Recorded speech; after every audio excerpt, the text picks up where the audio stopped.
낸 겁니다. 하나님이 우리를 도와주셨기 때문에 살아낸 줄로 믿습니다. 네. 여기 화면도 나와요. 네. 저는 오늘 맥주 감사주의를 맞이해서 왜 절기를 지켜야 하는가 이런 제목으로 함께 은혜를 나누겠습니다. 감사에 대한 좋은 글이 있어서 먼저 한번 소개를 하려고 합니다. 당신이 세금을 많이 낸다면 당신은 감사드려야 합니다. 당신은 수입이 많다는 뜻입니다. 당신이 세탁할 옷이 집안 구석에 쌓여 있다면 감사하십시오. 당신은 적어도 갈아입을 옷이 있다는 뜻입니다. 당신 집이 수리할 곳이 많고 세는 곳이 많다면 감사하십시오. 당신은 집이 있다는 의미이기 때문입니다. 당신이 대통령에 대하여 불평하고 있다면 감사하십시오. 언론의 자유가 있다는 뜻입니다. 7월 7일 이후에는 어떻게 될지 모릅니다. 교회에서 옆에 있는 성도가 찬송을 부를 때 불협화음을 내고 있다면 감사하십시오. 당신의 청각이 정상이라는 뜻입니다. 새벽에 자명종 소리가 요란하거든 감사하십시오. 당신에게 할 일이 있다는 뜻입니다. 저녁에 피곤을 느끼거든 감사하십시오. 온종일 열심히 일했다는 뜻이기 때문입니다. 공감이 되는 글이죠. 여러분, 오늘은 우리가 매년 7월 첫째 주일 지키는 맥주 감사 주일입니다. 오늘 설교 제목이 뭡니까? 왜 절기를 지키라고 하셨을까? 왜 하나님께서 우리에게 절기를 지키라고 하셨을까? 그것은 바로 하나님이 정하신 그 절기를 지킴으로 말미암아 그동안 베풀어 주신 하나님의 은혜에 감사하기 위해서 절기를 지키라 이렇게 말씀을 하신 겁니다.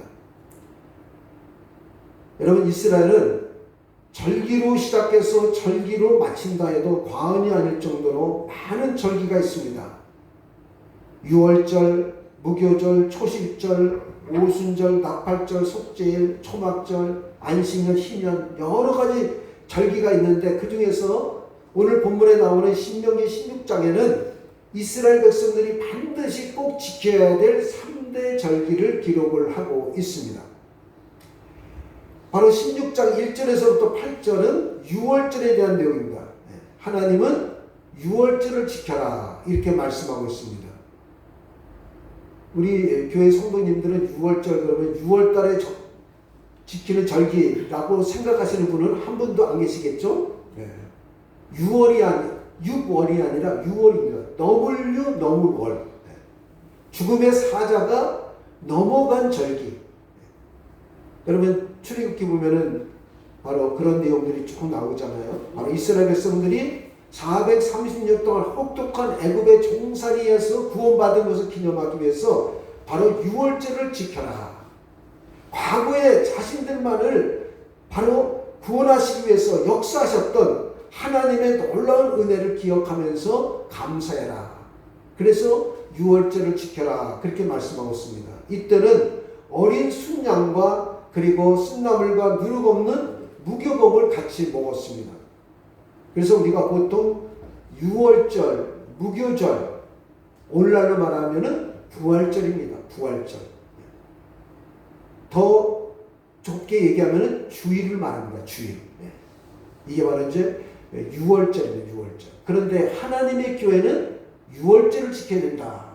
그래가지고 토요일날 그들은 뭐 이렇게 그들 나름대로의 어떤 의식을 행하는 경우가 있는데 그거는 잘못된 생각이죠. 만약에 구약에 있는 모든 절기를 다 지켜야 된다면은 제가 쭉 말씀드린 대로 다 지켜야 돼요. 나팔절, 속죄일, 초막절 다.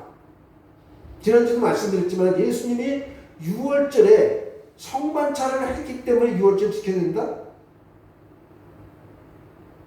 6월절을 그런 식으로 해석을 하게 되면 안 되죠. 바로 6월절은 구약에 있는 절기고 오늘날은 바로 주일, 예수님께서 부활하신 그날을 지키는 것이 바로 바른 신앙이다 라는 것을 말씀을 드립니다. 그리고 신명기 16장 9절에서 12절의 말씀은 77절입니다. 77절은 첫 곡식을 거두기 시작할 때부터 7주를 계산한 다음에 지켰기 때문에 77절이다. 그래서 77이 49 이렇게 우리가 말하고 있고, 또 봄 작물 첫 수확이에요. 그러니까 오늘날로 말하면 지금 맥주절을 말합니다. 그래서 이 77절을 맥주절 또는 초실절, 그리고 신약에 와가지고는 오순절 이렇게 부르기도 합니다. 그리고 마지막으로 13절에서 17절은 초막절입니다. 이스라엘 백성들이 애굽에서 출애굽한 다음에 바로 40년 동안 어떻게 살았습니까? 텐트 생활했어요. 오늘날 같은 그런 텐트가 있었겠습니까? 얼기설기한 나무나 집을 모아놓고 거기에서 살았어요. 그리고 또 이동하게 되면 헐고 또 거기 가서 또 살았어요. 그래서 바로 이 초막절을 장막절 이렇게 부르기도 하고, 1년 농사를 수확한 다음에 이제 지냈다 그래가지고 이것을 바로 수장절이다 이렇게 부르기도 합니다. 그러니까 제가 쭉 이제 말씀드리는데 좀 단어가 어려운 부분도 있는데, 바로 6월절은 오늘날로 말하면은 무슨 절입니까? 부활절. 그리고 더 좁은 의미로 말하면은 주일이에요. 그리고 17절은 오늘날로 말하면은 맥주절. 그리고 초막절은 바로 수장절, 장막절이라고 부르는데 오늘날로 말하면 추수감사절. 그래서 우리가 교회에서도 3대 절기를 지키고 있죠. 부활절, 맥주절, 추수감사절. 그리고 거기다가 이제 우리가 예수님께서 탄생하신 바로 크리스마스 이렇게 지키고 있습니다. 자, 그러면은 하나님께서 이 정하신 절기의 의미가 무엇인가 이것을 한번 살펴보면서 함께 은혜를 나누도록 하겠습니다. 한번 따라하실까요? 은혜를 잊지 않고 기억하기 위해서 절기를 지키라고 하셨습니다. 자, 오늘 말씀 신명기 16장 12절 한번 보실까요?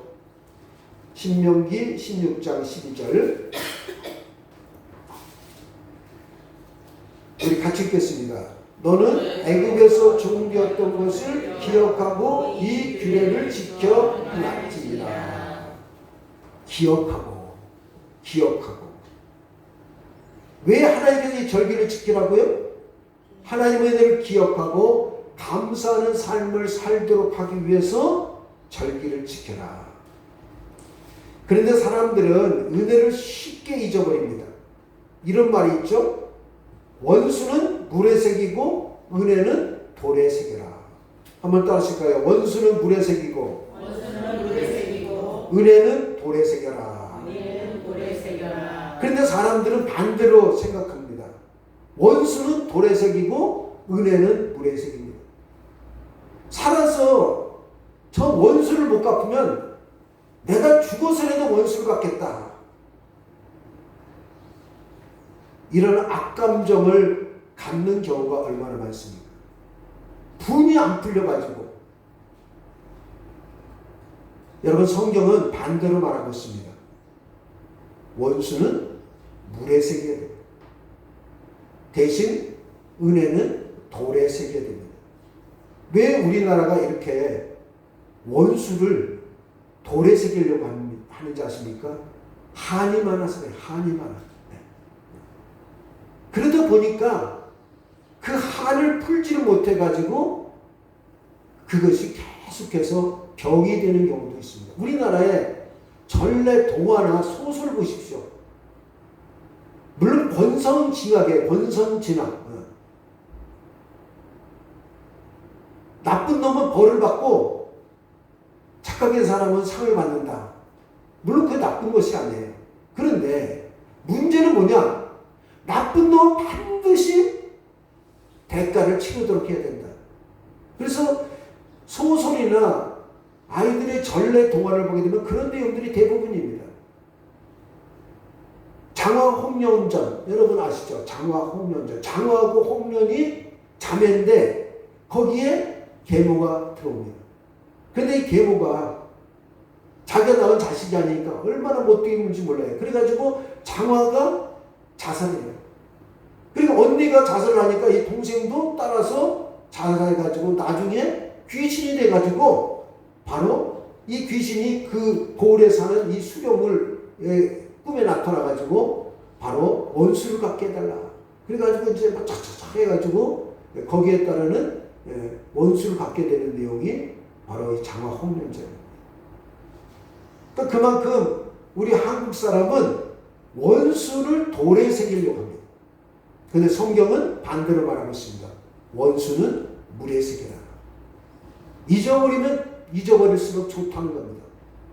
그래서 바로 에베소서 4장 26절 27절 이렇게 말씀하고 있습니다. 우리 한번 같이 읽겠습니다. 화가 나더라도 죄를 짓지 말고 해가 지기 전에 곧 화를 푸십시오. 그렇지 않으면 마귀에게 기회를 주게 됩니다. 해가 지기 전에 화를 푸십시오. 누구에게 기회를 준다고요? 마귀에게. 여러분, 해가 지기 전에 화를 풀라는 겁니다. 반대로 은혜는 계속 기억하고 감사하는 삶을 살아야 됩니다. 여러분, 이것이 바로 그리스도인의 삶입니다. 한번 따라하실까요? 원수는 물에 새기고 은혜는 돌에 새겨야 됩니다. 그런데 받은 은혜에 대해서 세 가지 태도가 있습니다. 첫째는 은혜를 원수로 갚는 사람. 이것을 우리가 배은 망덕한 사람이다, 그렇게 말하고 있죠. 분명히 은혜를 입었는데 은혜를 갚을 생각은커녕 은혜를 저버리고 배신하는 사람. 아마 그런 것을 경험하신 분도 있을 겁니다. 여러분, 이런 사람은 다시는 상대하지 않습니다. 또 어떤 사람이 있습니까? 은혜를 입었음에도 불구하고 잊어버리는 사람, 망각하는 사람. 은혜를 받을 때는 좋아합니다. 그런데 쉽게 은혜를 잊어버리고 언제 그러냐는 식으로 다시 돌아가는 사람. 이런 사람은 하나님도 싫어하고 사람도 좋아하지 않습니다. 세 번째는 감사형의 사람입니다. 은혜를 받으면 잊어버리지 않고 계속 감사하는 마음을 가지고 살고 또 그 은혜를 갚으려고 하는 사람이에요. 이런 사람은 사람도 좋아하고 하나님도 좋아하십니다. 여러분, 하나님은 하나님께서 우리에게 베푸신 은혜를 잊지 않기를 원하고 계십니다. 여러분, 이스라엘 백성들, 물론 지금 여러 가지 전쟁으로 인해서 많은 그 얘기가 있는데 그들에게 그 신앙은 우리가 배워야 됩니다. 그들이 지금 출애굽 이후에 가나안 땅에 들어와서 나라를 세운 게 4,000년이 넘었어요. 4,000년. 그런데 그들 그 유대인들의 기도 제목이 무엇인지 아십니까? 하나님, 저희를 애굽의 종살이에서 인도하여 주셔서 자유를 주시니 감사합니다. 그러니까 4,000년 전에 있었던 자기 조상들에게 있었던 그 일을 기억을 하면서 지금도 그들은 그렇게 기도를 한다는 겁니다. 여러분, 우리는 항상 하나님의 은혜를 잊지 않고 기억하려고 노력을 해야 되겠고, 그리고 그 하나님의 은혜를 우리는 지키기 위해서 우리는 절기를 오늘 맞이해서 하나님께 예배를 드리고 있는 겁니다. 여러분, 우리는 하나님께 받은 은혜가 너무나도 많이 있습니다. 오늘 맥주 감사주일 예배를 드리면서 하나님께서 나에게 베풀어 주신 은혜를 한번 생각해 보시고 세워 보시길 바랍니다. 우리가 조금 전에 불렀던 찬송가 492장 429장에 보게 되면은 후렴에 이런 가사가 나옵니다. 받은 복을 세어 보아라. 크신 복을 내가 알리라. 받은 복을 세어 보아라. 크신 복을 내가 그 주의 크신 복을 내가 알리라. 뭘 세워보라고요? 받은 복을 세워보라. 조금 전에 받은 복에 대해서 간증하신 분들이 있잖아요. 자꾸 세워봅니다. 여러분, 우리가 기도할 때도 그 받은 복에 대해서 기도를 많이 하십시오. 하나님 하나님 이것도 주십시오. 이것도 해결해 주십시오. 이런 기도도 필요하지만은 하나님 오늘 하루도 나에게 이렇게 생명을 연장시켜 주시니 감사합니다. 나에게 이것을 주시니 감사합니다. 하나님 너무너무 감사합니다. 그 받은 복을 세워보면서 기도를 해야 됩니다.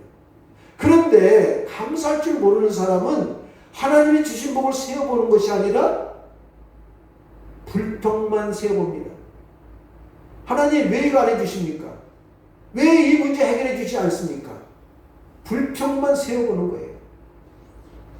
여러분 우리는 하나님이 주신 복을 세워보는 사람입니다. 한번 따라 하실까요? 나는 하나님이 주신 복을 세워보는 사람입니다. 하나님이 주신 복을 세워보는 사람입니다. 그러니까 오늘 맥주 감사주일 예배를 드리면서 하나님께서 지난 6개월 우리 성도 여러분에게 주신 복을 한번 세워보시기를 간절히 바라겠습니다.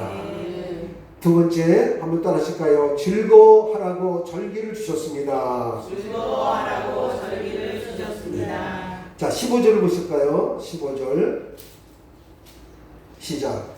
내 하나님 여호와께서 택하신 곳에서 너는 이래 동안 내 하나님 여호와 앞에서 절기를 지키고 내 하나님 여호와께서 내 모든 수출과 내 손으로 행한 모든 일에 복 주실 것이니 너는 온전히 즐거워할지니라. 첫 번째는 기억하라. 하나님이 베풀어 주신 은혜를 기억하라. 두 번째는 즐거워하라. 그런 말씀입니다. 여러분 감사절은 하나님께서 우리에게 기쁨을 주신 절기입니다. 한번 따라하실까요? 절기는 하나님이 우리에게 기쁨을 주신 절기입니다. 하나님이 우리에게 기쁨을 주신 절기. 그렇기 때문에 오늘 맥주 감사 주일 예배를 드리면서 여러분 기뻐하고 즐거워하고 행복해야 됩니다. 그래서 시편 37편 4절은 이렇게 말씀하고 있습니다. 쉬운 성경인데요. 우리 같이 읽겠습니다. 여호와를 생각하면서 즐거워하십시오. 그러면 주님께서 여러분의 소원을 들어주실 것입니다. 여호와를 생각하면서 뭐하라고요? 즐거워하십시오. 그러면 주님께서 여러분의 소원을 들어주실 겁니다. 여러분이 하나님이라면 즐거워하고 기뻐하는 사람의 소원을 이루어 주시겠습니까? 아니면은 화난 사람처럼 잔뜩 얼굴을 찡그리고 늘 불평하는 사람의 소원을 이루어 주시겠습니까? 어떤 사람의 소원을 이루어 주시겠습니까? 당연히 기뻐하고 즐거운 사람의 소원을 들어주고 싶을 겁니다. 하나님도 마찬가지입니다. 하나님이 이미 우리에게 주신 것을 감사하고 즐거워하고 우리가 그렇게 살아가게 되면은 하나님은 계속해서 우리에게 더 주실 줄로 믿습니다. 그래서 15절 하반절을 보시면은 복 주실 것이니 너는 온전히 즐거워할지니라. 복 주신 것 때문에 너는 온전히 즐거워하라. 이 말이 아니죠? 복 주실 것이니 하나님께서 앞으로 복을 주실 것이기 때문에 이 절기를 지키면서 즐거워하라는 겁니다. 믿음으로 즐거워하라는 겁니다. 건강을 주실 것을 믿고 즐거워하라는 겁니다. 나의 모든 문제를 해결해 주실 것을 믿고 즐거워하고 감사하라는 겁니다. 물질의 복도 주실 것도 믿고 즐거워하고 감사하는 겁니다. 우리 가정에 행복을 주실 것을 믿고 즐거워하고 감사하는 겁니다. 여러분 동의하십니까? 여러분 이게 믿음으로 즐거워하고 감사하는 겁니다. 그래서 복 주실 것이니 복을 주신다는 겁니다. 그러므로 성도 여러분 하나님께서 복 주실 것을 믿고 즐거워하며 감사하시기 바랍니다. 복 주실 것을 믿고 기뻐하시기 바랍니다. 이런 사람에게 하나님은 반드시 복을 주실 줄로 믿습니다. 그래서 사도 바울은 감옥에 있으면서도 늘 하는 말이 있어요. 항상 기뻐하라. 항상 기뻐하라. 감옥에 있는 사람이 어떻게 기뻐할 수가 있습니까? 하나님께서 기뻐하실 것을 주시기 때문에 나는 기뻐한다는 겁니다. 여러분 이것이 믿음 있는 사람의 자세입니다. 내 생활이 이럴 때 어떻게 기뻐합니까? 내가 이렇게 쪼들리니까 어떻게 기뻐합니까? 내가 어떻게 이렇게 문제가 많은데 기뻐합니까? 그건 당연하죠. 안 믿는 사람은, 하나님을 안 믿는 사람은 그렇게 살아가는 것밖에 없어요. 그런데 하나님이 나의 삶의 주인이시고 하나님이 나의 삶의 모든 문제를 아시고 해결해 주실 것을 믿는 사람은 하나님이 이 문제를 해결해 주실 것이니 기뻐하고 감사하는 겁니다. 네.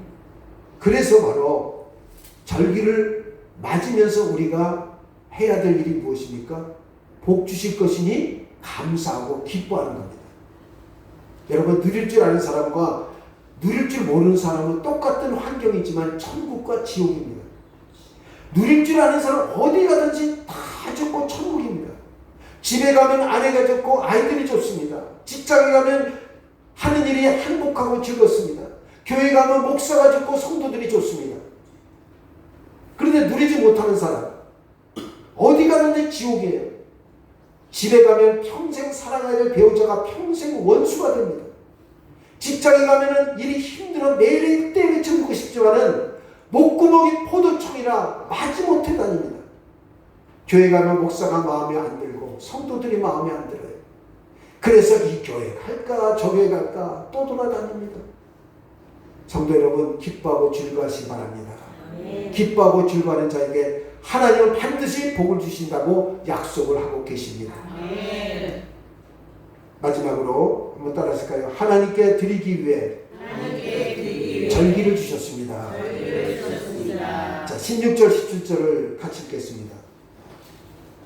너의 가운데 모든 남자는 1년에 3번 곧 무교절과 칠칠절과 초막절에 내 하나님 여호와께서 택하신 곳에서 여호와를 배웠고 빈손으로 여호와를 배우지 말고 각 사람이 내 하나님 여호와께서 주신 복을 따라 그 힘대로 드릴지니라.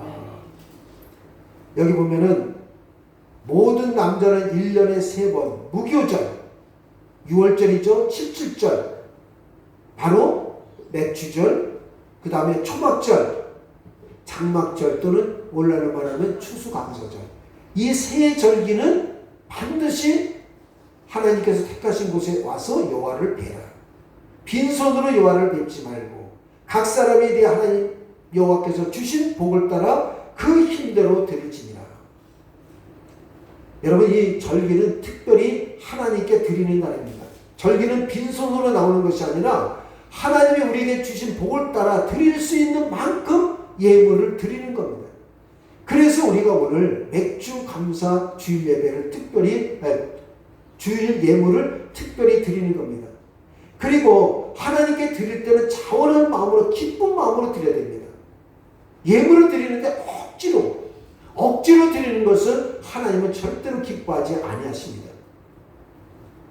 간혹 그런 거 있어요. 막 교회에서 헌금 강요. 여러분, 강요해가지고 억지로 드리는 게 기쁜 마음으로 드리겠습니까? 우리는 어떤 마음으로 드리겠습니까? 우리는 항상 우리의 생각의 관점을 어디에 맞춰야 되냐? 하나님께 관점을 맞추고 성경에 맞춰야 됩니다. 하나님께 드릴 때는 기쁘고 즐거운 마음으로 드려야 돼요. 그런데 억지로 드리게 된다. 저는 그게 다른 그런 신앙과는 아니라고 생각을 합니다. 그렇기 때문에 우리는 하나님께 드릴 때는 적으면 적은 대로 많으면 많은 대로 자원한 마음 기쁜 마음으로 드리는 거예요. 하나님, 지난 6개월 동안 저에게 이런 많은 또 물질의 복을 주셔서 감사합니다. 그러면 드리는 거예요. 이렇게 6개월 동안 참 제가 수입이 적었습니다. 참 적습니다. 그러면 어떻습니까? 자원한 마음으로 기쁜 마음으로 드리는 겁니다. 그런데 물질이 내가 6개월 동안 얻은 소득이 적은데도 불구하고 남들이 하니까 이거 이 정도 안 하면 내가 다른 사람한테 뭐 어떻게 보일까? 여러분, 그런 생각은 절대로 가지시면 안 됩니다. 앞으로도요. 왜냐하면 사람들이 물질 때문에 시험에 드는 사람이 얼마나 많은지 모릅니다. 물질 때문에 교회를 떠나는 사람이 얼마나 많은지 모릅니다. 저는 목회하면서 절대로 그런 것을 절대로 저는 금기시하고 있습니다. 중요한 건 뭡니까? 하나님의 입장에서 우리가 그 물질을 하나님 받으신다라는 생각을 가지고 하나님께 드리는 겁니다. 또 우리가 하나님께 드릴 때는요, 물질만 드리는 것이 아니라 몸과 마음도 드립니다. 몸과 마음을 드린다는 것이 무엇입니까? 입술로 표현하는 거예요. 입술로. 여러분, 몸과 마음을 어떻게 표현합니까? 입술로 표현하는 거예요. 우리가 찬양하지 않았습니까? 아까 특송도 하지 않았습니까? 하나님, 지난 6개월간 내가 걸은 길이 때로 힘들고 험하여서 넘어질 때도 주의 강한 손이 나를 붙들어 주시니 하나님 감사합니다. 내가 어려운 그런 재정이지만 하나님 그래도 내가 굶지 않고 살게 해주시니 감사합니다. 내가 걸은 모든 길 다 주의 은혜니 내가 걸어갈 모든 날도 주님만 바라보며 살아가게 인도하여 주옵소서. 이런 입술의 고백이 나오는 것이 우리가 몸도 마음도 하나님께 드리는 겁니다. 여러분, 바로 이것이 찬양입니다. 찬양. 그러므로 성도 여러분의 인생길에 감사 찬양이 계속 이어지길 축복합니다. 원망이나 불평이 아니라 진정한 감사가 넘치는 맥주 감사절이 되시기를 다시 한번 주님의 이름으로 간절히 바라겠습니다. 이제 말씀을 마치겠습니다. 성도 여러분, 오늘 주신 말씀대로 첫째, 이번 맥주 감사절이 하나님이 주신 은혜를 잊지 않고 기억하는 귀한 절기가 되었으면 좋겠습니다. 은혜는 돌에 새기고 원수는 물에 새기는 말처럼 하나님의 은혜를 돌로 새기는 귀한 감사 절기가 되기를 간절히 바라겠습니다. 두 번째, 이번 감사절은 맥주 감사절은 주신 은혜도 감사하지만은 주신 은혜를 기대하며 기뻐하고 즐거워하는 그런 절기가 되기를 간절히 바라겠습니다. 아직 주시지 않았지만 주실 것을 기대하고 먼저 감사하며 기뻐하고 즐거워하면 하나님은 반드시 성도 여러분의 필요한 것을 채워주실 줄로 믿습니다.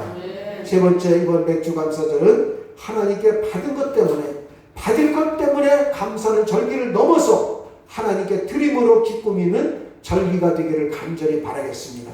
아무쪼록 성도 여러분에게도 기쁨이 있고 하나님도 기뻐하시는 그런 복되고 아름다운 맥주 감사절이 되기를 간절히 바라겠습니다. 기도하겠습니다. 하나님, 감사합니다.